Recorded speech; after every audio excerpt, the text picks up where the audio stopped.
jail. 50 to 100, yeah, 50 to 100 million people, exactly. Most of these people who have lived with cowardice in an attempt to preserve their freedom aren't even free. And that's what they don't understand. They're enslaved worse than I ever have been or ever will be. My mind is free. I'm allowed to think what I want to think and say what I want to say. They have thoughts and they go, don't know if I should say that. They second guess themselves. They're their own worst enemy.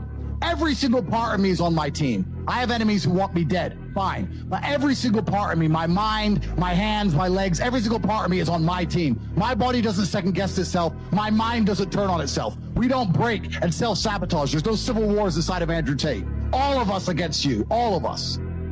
Well, absolutely it's backfiring, because that's the worst thing you do to a teenage boy, say, don't watch this man. And the thing that they don't understand, because these people are so disconnected from reality, all of these people are genuinely disconnected. They don't understand that my message makes people feel better. I teach men to be strong. I teach men how to make money. I teach men how to be confident, how to be motivated, how to be disciplined, how to be diligent, how to be hardworking. If a man adopts these qualities and applies them to his life will get better. This isn't a matter of just consuming content on the internet. This is a matter of people's lives genuinely changing their day-to-day reality. If that happens, if somebody's day-to-day reality changes because they're a fan of me and they listen to my content, who do you think you are to come along and tell them to stop and go back to misery? It's never going to work. It's never going to work. And the reason I'm so heavily demonized is not because the things I say, it's because I am so massively influential. And when I'm teaching these young men, these young boys, to have any degree of standard for themselves, any degree of parameter for what they will accept inside of their minds, they see that as a threat to the slave programming. If a man stands up for himself and has self-respect, he doesn't want to wear a mask because he respects himself. He doesn't want to take antidepressants. He respects himself. He doesn't want to eat the bugs. He respects himself. They don't want men to have self-respect. We're not allowed to have self-respect. We have to sit there and be completely empty vessels waiting for the slave programming to be plugged in, so we'll comply. That's all they want, is compliance. And that's why me, as a man who stands up and says, listen, you should become as strong as possible, you should believe in yourself, you should be motivated, and you should also try to make as much money as possible, because money is a very important weapon in the fight against slavery. I am seen as public enemy #1 for genuinely improving people's lives. That's how evil these people are. I am motivated by the lack. I'm motivated by the dark and the yin and the yang. I'm not motivated by the light. When I buy a brand new $6 million car, I'm not motivated to work harder because I have a $6 million car. I'm motivated to work harder because I would hate not being able to buy a $6 million car. And I feel like perhaps my whole life I've been motivated the dark. Still? I think it is, but I think it's just an attachment to the dark. I think the masculine essence is. Even when I was a professional fighter, I wanted to win. But the primary reason I wanted to win is so that I could make him lose. It wasn't about me winning. It was about him losing. He spent 8 weeks calling out my name and telling the world he's going to beat me, and telling his wife, don't worry, wife, it's going to be okay. I'm going to win. I'm going to pay for the kids. Don't worry. I love you. I'm training so hard. And he's told the whole world he's going to beat me. So by forcing him to lose in front of his family, that gave me satisfaction more than winning itself. I've always been attached to the dark of the world. I feel like the dark of the world has always motivated me. So on the yin and the yang scale, I have a lot of light and I have so much beauty and I have a very blessed life. Yeah. But it is because I've been so deeply in the dark and understand the realities of how the world works. But that's just always been what motivated me. If I want to, once again, put it down to something asinine like buying a car, if I want to buy a Kernan's egg, I don't care about driving the car. I just want other people to not be able to have it. What's made me the most money is the War Room. The War Room is a private members organization that I run.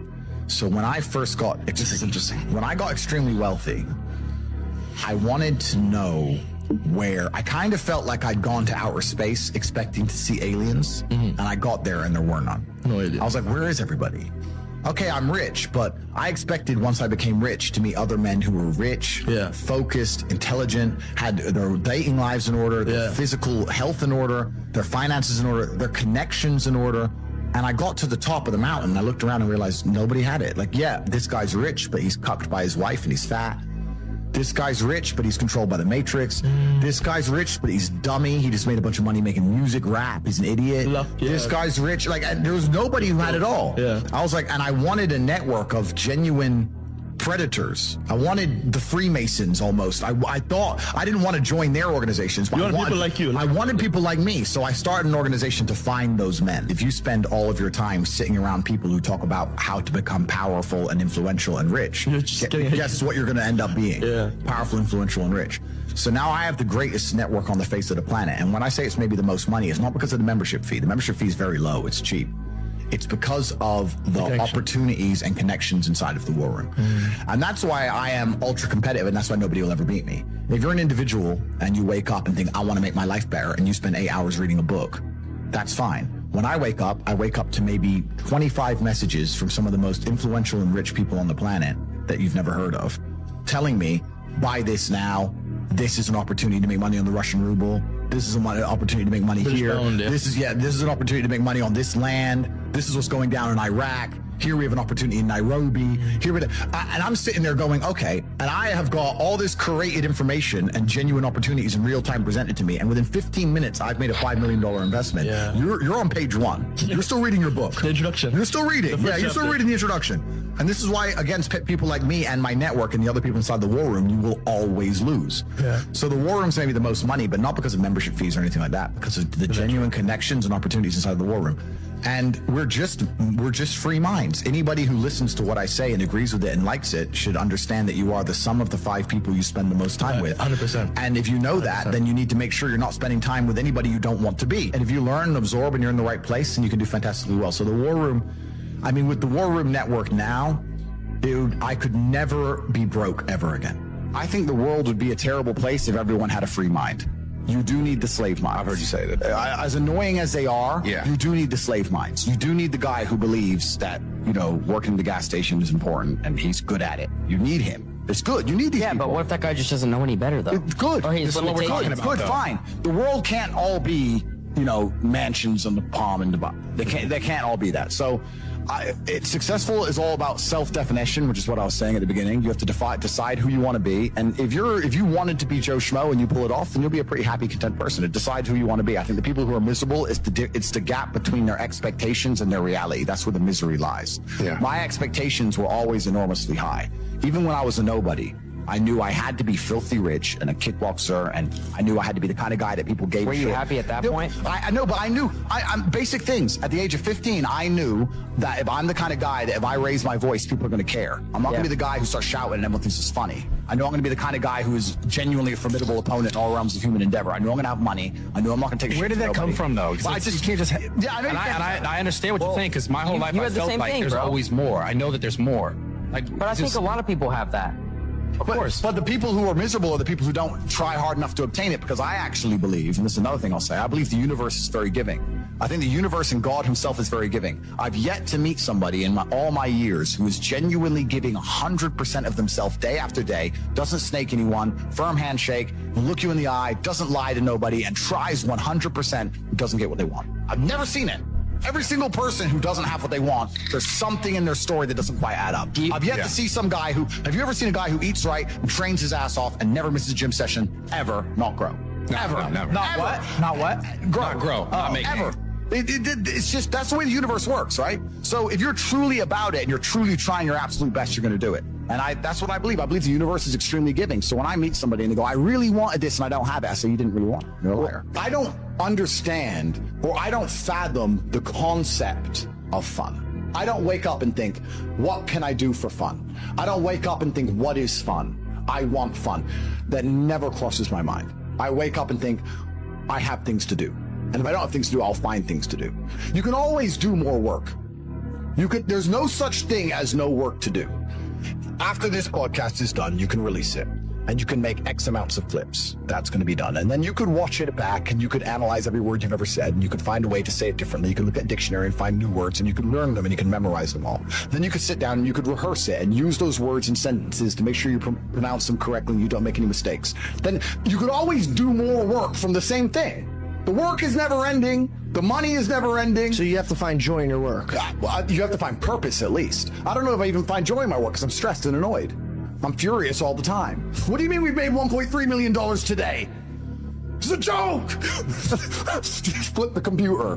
But it's you have to conquer the earth. And that's another thing about opportunities, right? Because you have to be positioned to take advantage of opportunities. Yeah.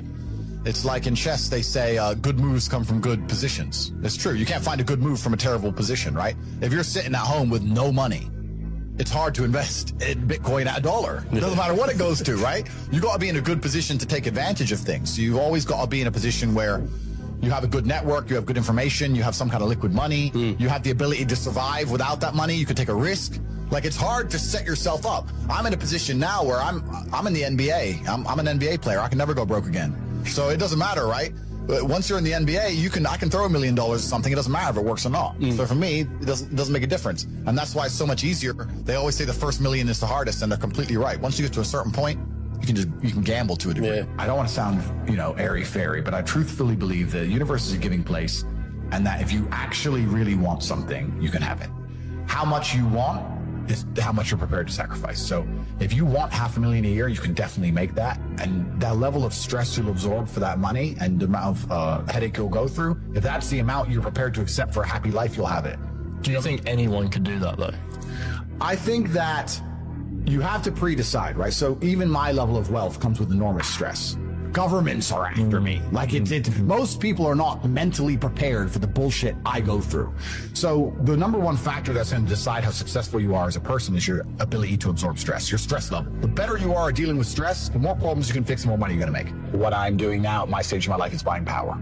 So I thought I wanted to be rich. I didn't want to be rich. I wanted to be free. You're only free with power. And in the American political system is a perfect example of lobbyists and lobbying. Yeah. Like, they will lobby for things. They'll come along and say, I'll give you an example. Why are there no high-speed trains in America? America's huge and rich. High-speed trains would be fantastic for America, but then the rail network is basically non-existent. The reason is because the oil companies lobby both political parties to make sure that they don't build trains. Everyone drives. Long highways, it's good, sells a lot of gasoline. That's what they want. So once you get to a certain level of money, you realize you want political friends. So you're like, okay, I want this law, or I want this law to work this way. Or I just want someone I can call if this happens to me. And you just start giving a lot of money away, effectively. And you're trying to buy power, and that's the way it's always worked. That's what these huge corporations and companies. Well, the thing is with reading a book is it's a reward without any risk. And this is why I think a lot of people are proponents of reading, and they say reading, because nothing can really go wrong besides wasting your time in life, of course, but they don't believe that. I am a much larger proponent of larger risks and larger rewards. If you want to learn about self-help, if you want to understand yourself and see what kind of man you really are, and learn how to fight through adversity, and learn how to get up when life's difficult, and learn how to control your mind, and learn how to struggle, then you can go to the boxing gym and you can get your ass kicked. You do not need to read any books. You need to get in the gym, walk in there and say, I'm going to fight the best fighter here every single day, and not quit until you can eventually beat him. But most people are not man enough for that. So instead they'll read a self-help book, and they'll sit there and try and talk to me about mindset. I learned my mindset in battle. My mindset is 87 professional fights. My mindset was learning the reality of the real world. I don't need to read a self-help book. I don't need to read about motivation or confidence. I've been in the cage smashing people's faces in. I don't need to learn any of that stuff. So I learn in reality, and reality is always going to be a better teacher than a book, because you're not learning when you read books. You're regurgitating. You may be reading, but I don't believe you're truly learning. My coach used to say, if it doesn't hurt, you didn't learn. And I think he's completely right. And it's the same with entire life. You see people make the same mistake over and over again until it eventually goes really wrong. And it's only then they'll change. Then they change. So absolutely. So I learned how to become self-disciplined and become self-motivated and work hard, and I learned how to face adversity and find strength within myself I didn't know I had. Because people were trying to kill me inside of a cage. And you cannot replicate that by reading pages of a book. So it's a waste of time. There's a study I read about stress, and it was saying that stress has a placebo effect attached to it, because the placebo effect is extremely powerful. So they found some of the most stressed people in the world, and they split them into two groups. And they're all equally stressed. They all have a bunch of cortisol in their blood. The people who believed that stress was bad for you and that stress can hurt you, and they believed those media articles, were dying earlier. They were having heart attacks and having stress-related illnesses. The people who believed the opposite, who just said, stress is part of being successful. I like stress. When I feel stressed, I do my best. It makes me anxious. It turns my brain on. I like being stressed. Lived longer than average. The point is, the same drug, how you look at it and how your body anticipates it, how you feel about it, affects the real world results. I don't think motivation is a real thing. I don't believe in motivation as a concept. I think discipline is real, and I also think discontentment is real. And I don't think it's possible for anybody to stay in a scenario where they're truly uncomfortable. If you fall asleep on your arm and your arm really starts to hurt, even in the deepest sleep, you're going to wake up and move your arm. If you sit there and your life has been in a rut for 7 years, you are semi-comfortable in that rut. Sure, there's days you're pissed off. Sure, you're semi-annoyed by it. But there's also days where you just play video games, eat pizza, and you're kind of cool with it, and it's no big deal. If you were truly unhappy and uncomfortable and discontent with your scenario, you wouldn't be in it. So I don't believe there's anybody who's truly... When I was broke, I couldn't sleep. Yeah. I'm not saying that. Please understand me. When I was broke, I couldn't sleep. I'd be trying to go to bed thinking, how the fuck these people have Ferraris? I want a fucking Ferrari. I couldn't sleep. If I had to open a coffee shop, if I sit in a coffee shop, right? If I sit in Starbucks, the whole time I'm in there, not only am I thinking about how they got the money from me and how much I spent, I'm thinking about how I could outcompete them. I'd sit there and go, okay, cool. I'm in Starbucks. I spent £5.68. I got a latte and I got a donut, and I'm sitting here. And that business place, that commercial property right across the street is available for lease. How could I outcompete this coffee shop which just took my money? What's the profit margin on this £5.68? How much did this cost them? The coffee, pennies. Donut, 30p maybe, right? How much is the staff? They pay the staff minimum wage £8 an hour. So I've already paid half. I've already paid 30 minutes work from that brokey, the wage. She's there for another 30 minutes for free, right? How much is the rent? How much is the business rates? If I had to open up there, how would I attract people to come into my shop as opposed to their shop? They got a big brand name. I'm brand new. Okay, well, the bitch working here is ugly. My one's going to be hot. Boom, that's the beginning. Next thing, do they have any signage outside? No, I'm going to try and put some signage outside. Do they have parking? No, I need parking. But when you just start thinking about how you can convince people to give you their money as opposed to giving it to the places they already give it. Different analytics. And once you do that, people say, I can't think of how to make money. If you start doing that for a year and just keep a notepad, you'll have 100 ideas of how to make money. You'll sit there and go, there's a place here that's doing this and we could do it better this way. This place online is doing this, we can do it better this way. And then to get them all done, what do you need? Network. You need people. It's all about people. Then you need to either go in the war room if you want to join, or have your people around you and say, okay, we can make money with this. Who's going to do it? Who's not lazy? Who's getting up at 4 a.m. tomorrow? Boom, let's get it done. So there's unlimited ways to make money, but most people go through life and their money is taken from them and they don't even identify how they got tricked out of it. They just how did it. Yeah, they just have, how did I spend 16 grand in Cirque last night? Oh, because my ass got drunk. How'd they get me drunk? Well, because the guy, when I first bought the first bottle of champagne, was there on the table, pouring, putting it in my hand, got me drunk, then I spent 16 grand on balls. That's how they got my money. So if I open a club, I need to make sure when people first come in, they get fucking hammered. Nobody thinks about it that way. Nobody thinks, how did they get that out of me? Right? Why am I spending $2,000 for dinner in Novikov? Is it the food or is it the fact that I'm in Novikov and tag myself in Novikov? You have to identify how you're getting famoosed, how you're getting finessed. That's how you do it. But most people just walk through life getting finessed left, right, and center, giving all their money up. How did that happen? You got to learn to finesse other people. Yeah, but it's not finessing in a negative way. It's in a good way. It's a good way. You have to take money from other people. That's the only way you're going to make money. Yeah. You have to take it. There's a pimp, and he said a really intelligent line. He said, business is just other people's money. That's all business is. I want to start a business. So you want other people's money. That's what you want. So how are they going to give it to you? You have to think about it. Nobody thinks about it. And the easiest way to think about it is to think how you're giving yours away. That's a mental model you should adopt. Yeah. And you'll end up with loads of business ideas. Business ideas are everywhere. It's just execution which is difficult. Your ability to speak freely is directly correlated to your insignificance. When nobody listens to you, you can say what you want. If you get a platform and start talking, you will learn very quickly how you're not allowed to say what you want because people are listening. You're free to talk in an empty room. You're not free to talk to millions of people who are paying attention to you. So what we have now in the West is a society which is only linked and only bound by this false idea of freedom. So I'm now at a point where, and my attitude to money, I want to make something clear, is relatively unhealthy. I have no respect for money. There are people who are much smarter with money than me. I don't have any respect for money at all. I don't believe in saving money. And I think a lot of that is down to I'm not advocating people to be like this. It's my life philosophy and the fact that I don't live in any realm of fear at all. I can't imagine myself not being able to make more. I can't ever be poor. And if I wanted something now that took every penny of my net worth, then I would buy it. I'll give you an example. I have an 812 Superfast, a Ferrari. I love it very much. They've released very nice. Yep, they've released the 812 Superfast Competition. They've released the competition version. Instead of 400 grand, it's 1.6 million, which is a big difference for a bit of a body kit. And I want one in Europe and I want one in Dubai, so I bought two. So I bought $3.2 million of Ferraris. Should I have done that? Well, yeah, I can. But my point is, I'm happy to just spend money. Don't give a shit, right? But that's down to my faith in myself. So when you're asking how much of my income's disposable, in my mind, all of it. I don't give a shit. I have a lot of money left because I can't possibly spend it, but I'm happy to spend all my money. What really matters are the systems you build, the robust systems. If you have a robust system that's guaranteed to pay you $50,000 a day, and it always will, and you have faith in it, and you're working hard and you're on top of it, and it's going to pay you at 9 a.m. every morning 50 grand, you can spend 50 grand a day. If you wanted to. You know, you may not want to, but you could. So for me, all of my money is disposable. I don't have a clue how much money I have. When I was broke, I knew exactly how much money I had. I had 117 pound in the NatWest, and that was it. I'm poor, rent's paid, I ain't got nothing else. When I was broke, I knew exactly how much I had. But now I'm at a point where it gets really difficult to truly measure how much money I have, because you have cash. Okay, that's easy. I have some crypto, which is constantly fluctuating. And then you have assets, and the price of the assets is constantly fluctuating. And then I have companies and income streams, which need to be valued. And how do you value them, right? They can be an 8 times multiplier in some circumstances, and others, they'll be a 10 times multiplier. Yeah. So it's really difficult for me to put a value on it. If you were to say to me, how much money do I have in the bank? But then even then, because I've got to be careful what I say on this podcast. But even then, once you have a healthy respect for money, once you get past a certain amount of money, you don't need it in the bank.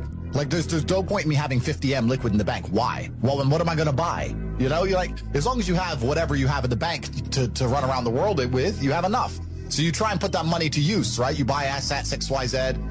So it's really difficult. Most people don't deserve to be proud of themselves. Yeah. And that's the truth. A lot of people say, oh, you know, I have confidence issues. And I say, if I was you, I would have confidence issues. Of course. I completely understand why you have confidence issues. You're a dork. But we have to be realistic here. We have to be absolutely and utterly realistic, because the world is brutal and it's harsh. If you're not proud of yourself, you probably don't deserve to be proud of yourself, so you're not going to feel happy. And you just talked about confidence. Confidence comes from competence. The reason I'm confident is because I'm good at everything. Right. I'm good at everything I do. The things I'm not good at, I'm not confident in, of course, and I know what they are. I don't do them very often. I've now created my reality to the point where I don't do anything I'm not good at. You just hire. I either hire or I just don't want to do it. Like I don't play darts. Yeah. I'm not good at darts, right? I do what I'm good at. So yeah, I'm absolutely and utterly confident because I'm absolutely and utterly competent, and that takes practice and discipline and motivation, and you need to fail a few times. You need to get up. And like I said earlier, when I learned my entire mindset in professional fighting and chess, the two combined, that's how it comes down to. And when people say, oh, I have competence issues, usually I can look them up and down and say, yeah, if I was you, I would completely and utterly struggle with confidence issues. Because the world is competitive, and there's men like me on the planet and friends like mine on the planet, and you're competing against us for money, for girls, for status, for resource, and you're going to be destroyed and decimated the entire time. So of course you have confidence issues when you can be annihilated in real time by the competitor. Yeah. Why wouldn't you have confidence issues? You'd be psychopathic not to. I don't even know the story of the 4-minute mile, but when everyone was running, long distance running, everyone said a 4-minute mile was impossible. And everyone was attempting it, it was impossible. And then one guy did it one day, and after he did it, 10 people did it in like 3 weeks. Yeah. And it's like the belief. So I think a lot of people when they're canceled go, I'm done. Now, nobody else has I will sit here and openly say my network and the things I do and the unique way I approach it and the war room and the organization I have and the money I have and the influence I have is unique. Most people don't have that. However, people will have the morale to go, I've been canceled, but you know what? I'm not quitting. Doesn't matter. I'm not giving up. All right, just make a new account. Bang, back to work, back to work, back to work. And on a long enough scale, if enough people do that, there will be inertia and momentum behind it, which will make a shift in the universe. It will attack the matrix in real time. It's belief. I have a question about belief. You must believe. I believe in you. You must know, but you must believe. I fucking believe in you, bro. That's the key. Net worth is subjective, like we just discussed. I think it's more about how much and I don't even think it's how much money you have in the bank, because you can tear through any amount of money. It's how much money you're earning. Okay. I think a good life costs about $1 million a month. Wow. That's a big thing. $1 million a month is a good life. $500,000 a month is doable, and you can still live good. But if you want to really truly live like the best human experience, it costs about $1 million a month. And is that earned income or income with your assets increasing? That's income that you have coming to the bank that you can spend. Okay, that you're taxed on as well. So it's slightly less than that, but depending where you pay tax. When I started my business, I was told by my mentor, what you've got to have a good life is 100,000 a month. That was 36 years ago. Well, it's pretty similar now. Maybe inflation and stuff, but I can give you. It depends on the way you're living, right? Because I told this story before on another podcast, but Dan Bilzerian messaged me and he said, look, let's hang out. I was like, all right, cool. And I was in Bucharest. He was in France. So by the time I only wanted to go see him for a day. So by the time I got the jet, I wanted my security team to come. So I had to get the Force security team, and they came and also had to pay their wage. And I put the cars on the truck to make sure they were waiting for me there in case we would decide to go for a spin. And then I landed with the security team, and everyone needs hotels. It's 8 people in a 5-star hotel. And then you're on the ground. You have to rent these V-classes, armored ones to look after you. And you go, you see Dan, you talk to him for an hour, you have dinner, and then everyone gets back on the jet. By the time I saw Dan in a 48-hour whirlwind, by the time we moved the cars, which I didn't drive, and security came, etc., you spent $400,000. You spent $400,000 to go see your friend. But it's very difficult for a government to even pretend to give a shit about the average person to me, because I understand how all this works. So the government comes along and decides to give out free money. The average person in the middle or at the bottom goes, wait, free money. Government cares about the poor person. No, they don't. Let's imagine, let's keep it very simple. Let's say they gave every person in the UK £1,000. They're either going to save that money, or they're going to spend that money, or they're going to, let's say, invest that money. If they spend that money, which is what 90% of them would do, it goes to corporations, making the corporations filthy rich. The stock price of Amazon during COVID went to the moon because everyone's sitting at home bored, just buying stuff, right? So there's less corporations than there are people. So let's say you give everyone in the UK £1,000. A lot of that money goes to one guy, Jeff Bezos. The rich get richer, just like before. Let's say they invest it. Well, they're going to invest it in what? The stock market. Well, that increases the share price of companies. Who owns companies? Rich people. Let's say for somehow 200 of these people are best friends and they're never going to argue, and they get together and they get £200,000 and they buy a house, for example. That's still going to raise the price of housing on that street. The house owners, the homeowners are going to get richer. The people who already own things, the asset owners, are always going to get richer. No matter what you do, the people who are poor are always going to get poorer, and the asset owners are always going to get richer. Yeah. And it's running away now to a point where the chance of buying a home on the average salary is near on impossible. I mean, you know some hacks, you know some things about it, et cetera, et cetera. But I don't know how people are surviving on this money. I still very much understood. Any business I'm going to launch from now on out, I need to find a way to get attention. Not in a negative way, not in an attention-seeking way, but that's what adadvertising is. Yeah, how do I get yourself out there? Yeah, how do I get attention in the world today, which is difficult? And then once I get that attention, how do I monetize it? Yeah. Because that's the world we now live in. Rihanna, when she launches a makeup brand, no one buys it because of the makeup. They buy it because it's Rihanna. She has attention. She can monetize it any way she chooses. Rihanna can launch a fucking clothing brand, makeup, sofas. Who cares? It's Rihanna. Yeah. She's going to sell, right? So that proves that we now live in an economy. We live in a world where the most valuable currency, the most valuable thing that exists is attention. It's extremely difficult to get because people's attention spans are lower than ever. Yep. Bro, they're non-existent. Have you ever watched someone on TikTok? Next time someone's on TikTok, watch them. Because I don't have a TikTok account myself, but I see people on it. How long do they give a video to interest them? Maybe a third of a second? They're like, not interested enough, move on. Bro, that quick. If you don't get my attention in 0.25 seconds, I'm not interested, right? That's how hard it is now. So, and it's getting harder and harder because the apps and the algorithms are retraining our brains to do that. Yep. So now we live in a world where if you can find a way to hack these algorithms and you can find a way to get attention, and there's lots of different ways to do that, then you can find a way to monetize it. And off the back of that, you can become a very, very wealthy individual. Just do it all at once. I mean, that's what I do. I've had people come into my office and say, are you on a phone call and playing chess and reading a web page at the same time? I'm like, yes. I'll be reading what I need to read and on the phone and at the same time playing chess. Otherwise, my brain's not full enough. You need to be stimulated. Yeah, so, yeah, can I focus on one thing? Not easily, but am I massively successful doing enormous amounts of work? Yes, every single day. Yeah, so that's the most important thing. It's just staying within the parameters of constructive. If what you're doing with your energy is constructive and you're within those parameters, then you're going to be massively successful anyway.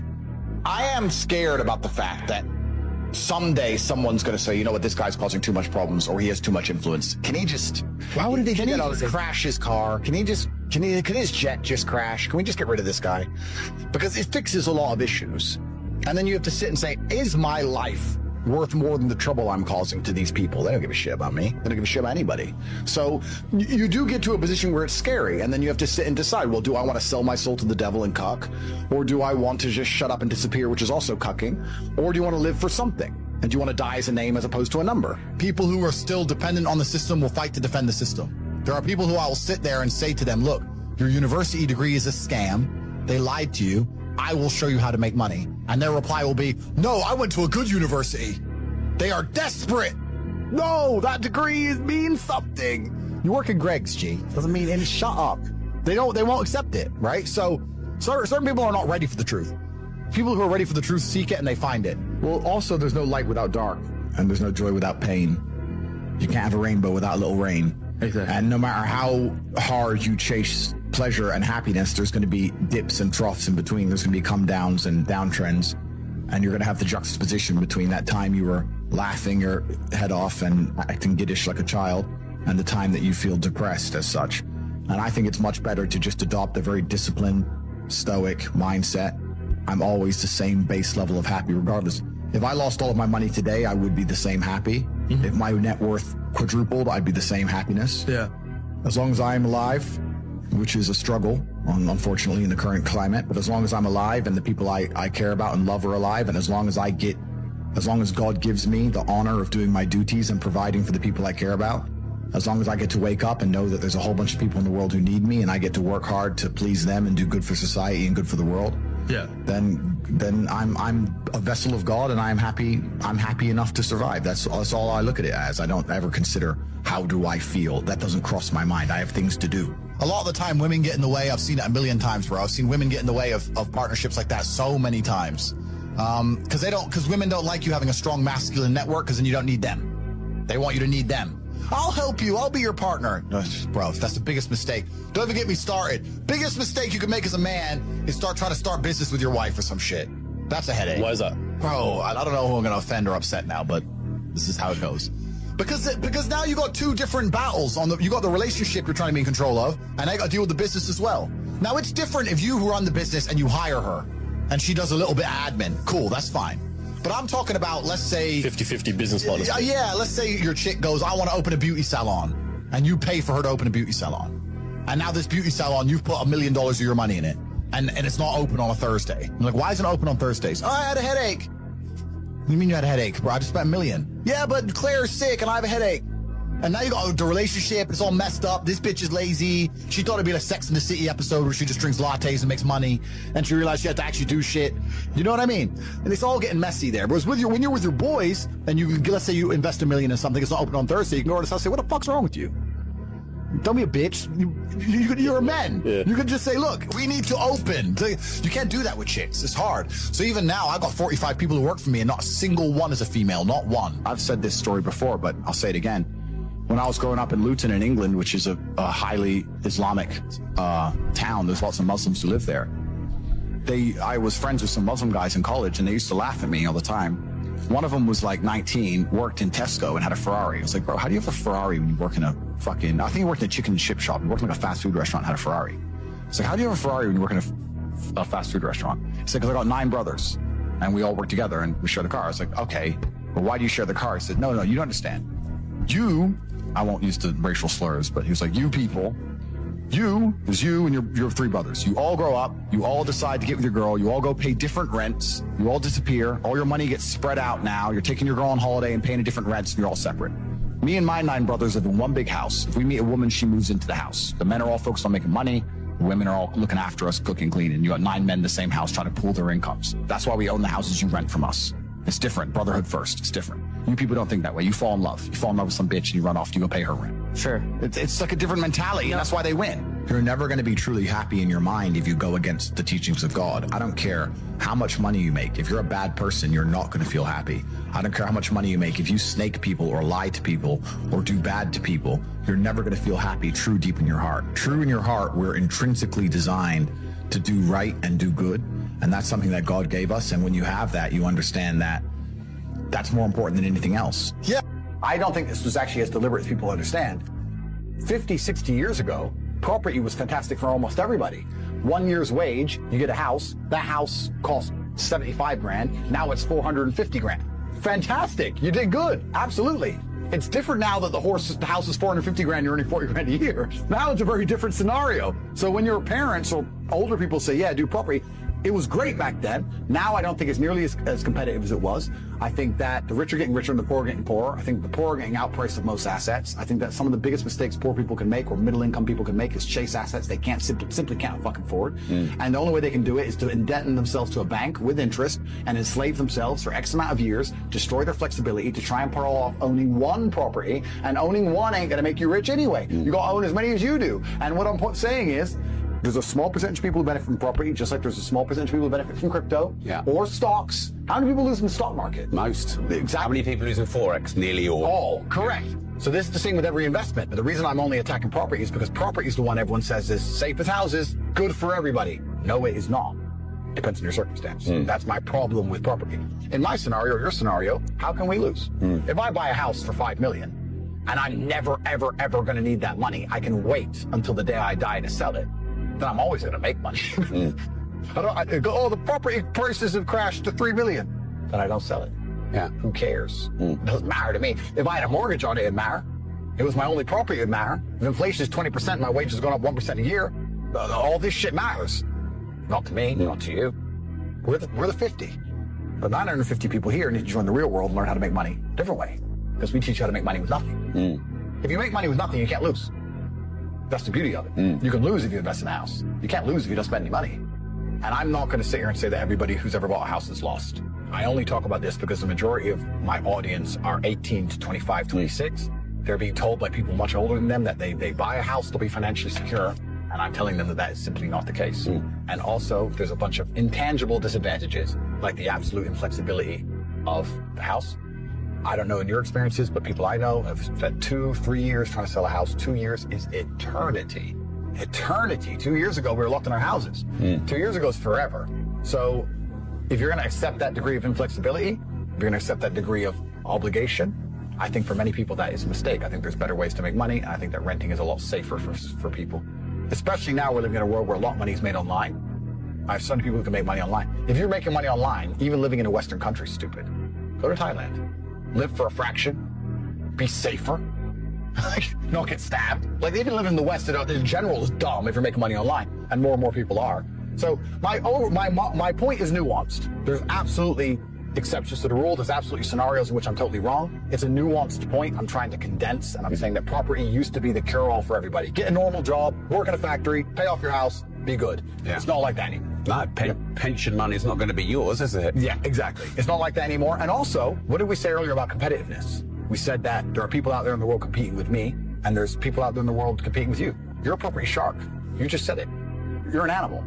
They're competing with you. Like, you can pay more for it and overpay for it because you know you're going to have whatever. You can buy the houses next door and put shit tenants in them. Like, if you want to fuck somebody, you could. So they're also competing with sharks, and this is the point I'm making. The reason I'm anti-property is because often it's a 24-year-old guy who just got his first good job out of uni. He might be able to, if he eats ramen noodles for the next 15 years, pay off this fucking council terrace house in Liverpool. And I'm like, bro, that is not going to save your life. You're going to be 50 in a shit house. That is dumb. Correct. I think that if you have a lot of wealth, parking your money into assets in general is good. I think that property is a pretty safe asset overall, globally. It does go through some ups and downs, but property performs, you know, it's certainly a fantastic place. I think as a way to generate wealth, there's some people who say it can be done, that's fine, but I think it's very inflexible. I've always preferred flexibility. I think we now live in a world where a lot of money can be made online, a lot of money can be made from a phone, a lot of money can be made from a computer. And also, this all ties back into the very beginning where I said the ultimate bottom line of the world is violence. Well, if they're going to do it to the whole population, I agree. But if they're going to do it to an individual, I disagree. If you don't pay your parking ticket, they'll take your house. Sooner or later. May take a year, may take 2 years. They will take your house. So my question is, do you own it? This is my problem with property. I own my house. Do you? If they can take it off you anytime you annoy them? No. If you don't pay your mortgage for 3 months, you'll see you own your house. Yeah, that's right. If you don't pay your taxes, you own your house. If you don't wear a mask when they tell you to, and you get a fine for not wearing a mask, and you think that's injustice, and you don't pay the fine, and they add money to the fine, then it goes to court, you're supposed to turn up, you don't, they send a bailiff, you tell the bailiff to get fucked, they will take your house. So if you don't wear a mask, they take your house. So do you own it? This is a philosophical question, and you can answer. Do you feel like you own your property? Because I would argue that you don't own shit. I agree with you. And for me, it's just a philosophical thing where I think that anything that can be taken off of you, you don't own. So for me, once again, You're in a unique scenario, as am I. But if you're Joe Schmo, owning it is never going to make you rich in any considerable, serious amount of time. 20 years from now, you might get hit by a bus. That's forever. I don't think that long term. All of my plans are 3 to 4 months maximum. And the benefit of renting it versus ownership, well, you can get kicked out either way, and you lose all your flexibility. What's the point? Now, once you sit in there going, I have $7 million in the bank, I don't know what to do with it. Sure, buy some property. Of course, put together a complicated legal structure and own some property. Absolutely. But I don't think that applies to most people who come to me and say, my mom said I should buy a house. You're a dummy. Your mom did something that doesn't work anymore, and you're still a dummy. Thing is, sometimes your parents love you so much, they give you bad advice. Well, they give you the advice that worked for them. Yeah. Like, and I don't blame them. It's worked for them. So absolutely, why would they believe it doesn't work anymore? They're putting money in a savings account and getting interest on the money, like 4 or 5% interest on the money, and then buying a house for 1 year's salary that went up 10x. I'm sure it sounds like a great idea. Imagine it was still that way right now. I'd tell everyone to buy a fucking house, but it isn't. And then you add into the fact that the government's getting more and more tyrannical. You add into the fact that violence is the bottom line. You add into the fact they will take your fucking house off you. What did they do in Canada to the truckers? When the Canadian truckers got tired of it, they went and they protested, and they lost their houses and lost their cars and lost their fucking pets. They euthanized their dogs. A man who worked his entire life driving across Canada in a truck, who was a proud home owner, found out very fucking quickly that you don't own anything. It's a scam. So for me, especially as somebody in my situation, my precarious situation, which we described at length, somebody who is an enemy of the matrix, considering that property is the most controlled matrix asset that exists, considering that if they could take it off me, they fucking would, I need to find assets which are very, very difficult to seize. That's the first, that's the answer, right? One is protecting the fact that you own it. I mean, I don't know about your particular scenario, but in Florida, in America, during California and in Canada, they are piercing LLCs. They're piercing LLCs to see who owns the LLC to seize the property. So once again, the law says if it's owned by a company, that they can't take it, or they can't see who owns the property in the company. Yes, they fucking can. Piss them off. Yeah. If you piss them off, they'll throw all the rules out the window. Same reason they're gonna kill me. Murder's bad, but they throw the rules out the window when you annoy them. So this is my exact point. So I just personally could never sleep at night knowing, oh, I got 100 million in property, I'm good. Because I'd be like, I don't have anything. I have to be quiet, and I have to be careful. And if they don't like me, they'll get me. That to me doesn't feel like ownership. Ownership is they can't take that off. That's true ownership. So you don't own property. It's a scam. It's a lie. To sit there and go, I'm sad, and I don't feel good, and I don't feel happy. Like, you just sound me. I'm so important. I should be happy. What about me? How do you be depressed without narcissism? And how do you be depressed without absolute selfishness? Bad things happen to you. Bad things happen to everyone. I'm not saying you don't have a hard life. I'm not saying you shouldn't be sad. I'm not saying that. I'm saying your obsession with how you feel and no obligation or no concern for the people around you or your duties or the things you need to do is why you feel the way you feel. I find it remarkable that some of these famous people kill themselves when they have kids. Yeah. Like, I'm going to say this now. I don't care how much trouble I get in. If you're a man and you have children and you kill yourself, you're a piece of shit. Yeah. You're a piece of shit. Don't care how sad you feel. You're going to abandon your children because you feel sad? Because you got a thought in your head, a feeling in your brain, you're going to abandon your kids and leave them fatherless? You're a piece of shit. Cowardice. You're a coward. And the fact that you will even do that shows the absolute narcissism these people operate under. That they feel like their feelings matter more than the upbringing of the children they birth. It's insane to me. And if you actually have a sense of duty and a sense of purpose beyond yourself, it's very difficult to get depressed. It's very hard for an individual ant or an individual bee to be depressed if the beehive is functioning. I can't be depressed when I'm in a matrix attack and they're trying to destroy my life and they want me to be sad. I can't be, because I have children to pay for and I have a business to run and I have employees to pay and I have things to do. I don't have time for it because I have to think about something other than myself. So I don't think depression, and in fact, we'll go back to the original point I was going to make. Depression, along with Satanism, along with a lot of these ideas, along with even the LGBTQ crap, it's all about how I feel. Yeah. It's not about how does this affect other people. We talked about Mr. Beast earlier. None of these people sit there and go, I feel like changing gender. How will this affect all the children who watch me? How will this affect society? They're so selfish. They only care about themselves. So the Matrix is trying to push selfishness. It doesn't like us to look at the fellow human and see them as something akin to ourselves, because then we're going to be harder to psyop. They only want you to care about you and only you. which is why they push the divisions, right? It's why they push racism on purpose. It's why they push the division, the political parties on purpose. They push the divisions because if we unite and start to sit and say, wait, I care about what happens to other people because of my actions, not just what happens to me, that would be a far different society. So Satanism, I think it's being pushed for the same reasons a lot of things are being pushed. I think if I was in charge of the Matrix and I had to try my very best to control everybody, the first thing I'd want to do is split them up. I'd want everybody to be selfish and self-obsessed and have their little robot at home and their little pod and obsessed with their Apple TV thing on their eyes. Bro, I see that and it scares me. I see people in public with, what are the Apple Vision Pro? Yeah. I get scared. Yeah. You've seen that, what's it called? Sora. You've seen that? That's crazy. Bro. And it's still in beta testing. Imagine we're going to be 10 years from now. Yeah. And I think, personally, what I try and do is get ahead of these things. So I'm not a geek. I'm not technologically super advanced. I have a lot of people who work for me who are.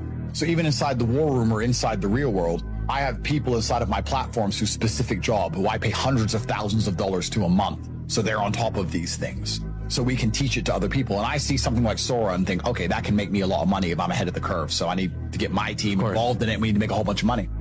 But if you're the average person at home and you're watching AI continually take over the world and you're not at least learning how to implement it so you can benefit, you're toast. You're toast. Most people are going to be replaced so quickly. I don't think the average person at home realizes how replaceable they are. I'd argue now that 80% of the normies I talk to, ChatGPT would be far more interesting than them. They're that boring. The average person at home, if they were trying to get a girl, would be better off putting ChatGPT in the combo than themselves. That's how bad they are. And they're arrogant and they're narcissistic and they think, no, I'm special. Most of you are not special. You're not. And because you're not special, you're going to be replaced by machines. And once you're replaced by machines, you're going to become useless. And you're still going to have expectations. You're still going to want to eat, and you're still going to want a wage, and you're still going to want a good house and a nice car. What are the elites going to do with the populace once they become completely useless and remain to be entitled? You're useless eaters. Useless eaters always end up decimated. In any period of human history, in any civilization, if you had a large subsect of the populace that had no purpose, they got decimated. So if you're at home sitting there thinking, well, I can become useless and the government will just feed me, I'd argue they'll starve you to death instead because they don't need you around. And most people are going to be replaced very quickly by these machines. Sora, I said to my camera guys when I saw Sora, I was like, you're out of a job. You're fired. You're fired. We started laughing about it. But it's true. And think of how fast technology advances. Where are we going to be in 20 years from now? Yeah, it's going to be crazy. It's insane. You need to get ahead of these things. It can be used for good or bad. Social media can be negative if you sit there and digest bad information, but it's also one of the reasons we managed to get to such large, such a large subsets of the population. So it can be a good thing and a bad thing. Inside the real world, inside my online university, we push AI very heavily. And I was having a conversation with someone the other day who said, oh yeah, I don't use AI because I'm a club promoter. And I said, if you're in any business in the world today, it doesn't matter if you're a plumber, it doesn't matter if you're a club promoter, it doesn't matter what business you're in. You should be learning how to implement AI because it's going to be the people who use AI and the people who fail. Yep. Those are the only two options, which is why we teach it so heavily inside of my university. And I said to the club promoter, what do you do? He said, well, I get guys to book expensive tables at the club because I bring pretty girls to the table. And I said, okay, well, if you had an AI machine, let's say you use Sora to put together a video of the best club night ever. And let's say you use ChatGPT to speak to lots of girls and explain what's going to happen and why they're going to have a great time at the club. And also get ChatGPT to speak to rich men and explain to them what a great time they're going to have. And you could mass speak to people at a much larger rate than you can do by yourself sitting there typing. You're going to make more money. Yeah. You can implement AI in club promotion. You can get the most fancy video and you can get a ChatGPT learning bot to realize exactly, this is actually a point I want to make, to realize exactly what trigger words get the girls to want to party and what trigger words get the guy to want to spend money. And you can put together some data and you can stop talking to people completely and you can focus on the AI learning mechanisms to do all the work for you, which is why we're teaching it inside of my university. There's not a job on earth where you shouldn't be using AI mechanisms to do it for you because that's what they're doing to us already. Yeah.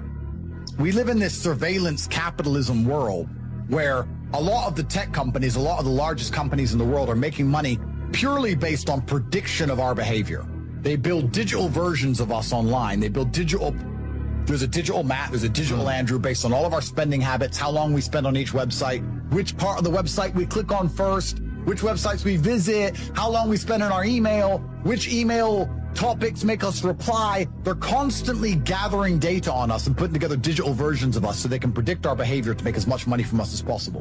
And once they can do that, they then try and alter our behavior so that we become more profitable. And they do this on purpose so that we become a person who's worth $12.59 to be a person who's worth $14.03 by altering how we react to certain things. So they're already building algorithms and trying to adjust how our mind works. And if you have a company or you are interested in making money in the world today and you're not considering doing exactly that, you're going to permanently fail. The average school isn't teaching about AI. The average MBA you will do won't teach you about AI.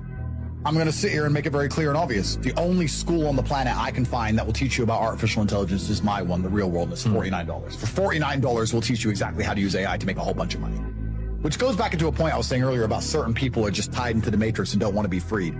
If we will sit here and have a long conversation about how artificial intelligence is going to replace most people, and if you don't implement it, you're going to become useless, and your entire bloodline is going to be exterminated because you don't serve any purpose to society. And I'm going to teach you how to use artificial intelligence for $49, and you're still not going to do it, well, then I guess you just deserve eternal slavery for your bloodline. Some people are just born to lose, I assume. But it's extremely important we implement these things. So when I watched Sora, the conversations I've had, it was only 2 days ago. I was on the phone for 6 or 7 hours with my team inside The Real World saying, okay, how can we use this? What can we do with this? And there's two different ways to look at it.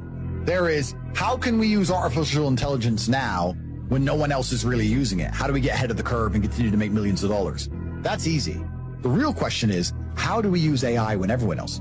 Once it becomes mainstream and everyone else can do it, when everyone else can produce adverts at the drop of a hat, when everyone else can make their product look fantastic when it isn't, when everybody else can use ChatGPT to be extremely funny and charming and interesting, when there's neural links in their brain and everybody can talk like Andrew Tate. Because right now only Andrew Tate can talk like that. When I lose my ability to speak more concisely and compendiously than everybody else, how do I compete then? That's going to be the hard one. But right now we're in a transitional period where it's easy. Because if you join The Real World or you pay attention or you learn these things, you're so ahead of everyone else. It's like the first person to turn up to the gold mine. And you could just dig and pick up all the gold.